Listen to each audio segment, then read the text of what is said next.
When you're alone long enough for everything to finally quiet down, the silence can hit you in a way you weren't prepared for. It doesn't feel peaceful the way you hoped it would. It feels heavy, almost like the quiet is revealing things you've been avoiding without even realizing it. Most people know that feeling because almost everyone has tried to outrun loneliness at some point, thinking that if they just stay busy or keep scrolling or keep talking to whoever's available, the feeling won't catch up. But loneliness doesn't work like that. It waits. And the more you try to get away from it, the stronger it gets when it finds you. Before we go deeper, if anything in this video ends up helping you or giving you something to think about, liking the video really supports the channel, and subscribing helps you get notified when I post more. Anyway, let's get into it. A lot of people think loneliness is about being physically alone, but it's usually not. You can be surrounded by people at work or have a full group chat on your phone and still feel like you're living behind a glass wall. What makes loneliness so intense isn't the lack of company, it's the lack of connection. Because connection is built slowly through honesty and patience, and modern life doesn't always encourage either of those. It pushes you to move fast, to always be reachable, to never stop responding, even when your mind is begging you to rest. And when you're always talking, but never saying anything real, you end up feeling emptier than if you'd been quiet the whole time. This is why escaping loneliness doesn't make it go away. When you treat loneliness like an enemy you have to dodge, you never understand what it's actually trying to show you. Loneliness usually points to something important, like the fact that you've lost touch with your values, or you haven't given yourself enough structure, or you've been spreading your attention so thin that nothing feels meaningful anymore. And that's uncomfortable to face, because it's so much easier to open social media, send a few texts, or distract yourself with something entertaining instead of sitting with the feeling long enough to learn from it. But the problem is that distraction works like a quick snack. It gives you a tiny burst of comfort, and then it fades, and you're left with even less energy than before. And when you repeat that pattern day after day, you start to believe you're lonely because nothing in your life is satisfying anymore, when in reality you've just trained yourself to avoid every chance you had to build something deeper. There's a kind of discipline involved in facing loneliness directly, because it means admitting that something in your routine or your relationships or even your mindset needs attention. And usually it's not something dramatic. It's small things, like the fact that you haven't been present during conversations, or you've been expecting too much from others, or you've been giving too little of yourself because you're scared to be misunderstood. Loneliness often grows in the space between the person you want to be and the habits you actually follow. When that gap gets wide, it feels like you're drifting through your own life instead of living it. And instead of slowing down to figure out where the drift started, many people try to fill the space with noise, thinking that if they're constantly stimulated, they'll feel connected again. But connection doesn't come from being stimulated. It comes from sincerity, consistency, and the willingness to show up even when it's uncomfortable.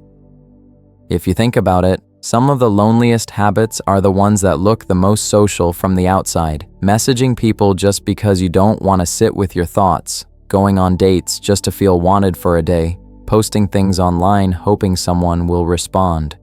None of these things are wrong on their own, but when you use them to escape instead of engage, they end up making the loneliness feel sharper.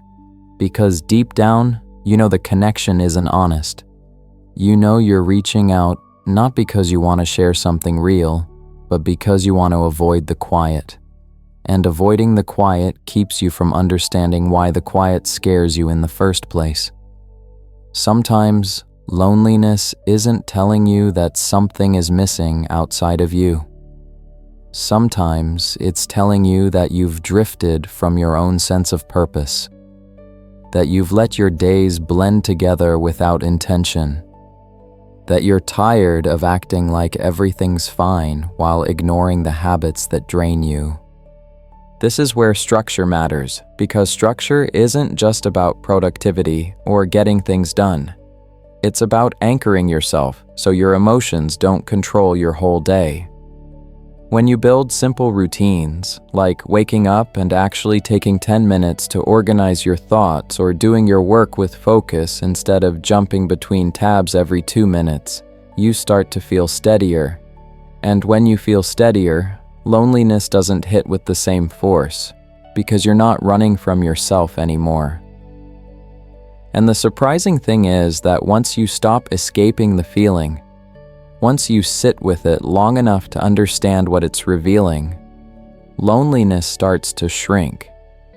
Not because everything becomes perfect, but because you're no longer treating the emotion like something threatening.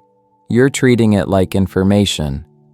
You might realize you've been expecting too much from others and not enough from yourself, or that you've been confusing attention with affection, or that you've been giving your time to people who don't respect it, and you're craving real stability, not temporary comfort. Facing loneliness honestly takes humility, because it forces you to admit that some of the discomfort comes from your own choices. Maybe you haven't been as patient as you should be, or you've been acting impulsively, or you've been trying to rush growth instead of taking the small steps that actually build confidence. And humility isn't fun, but it's freeing, because once you accept where you stand, you can actually move forward. And this is where responsibility starts to matter more than distraction. Responsibility gives you direction, and direction gives your emotions less space to spiral. When you know what you're working toward, even if it's simple, your days start to feel fuller, not because they're crowded with noise, but because they're aligned with who you're trying to become.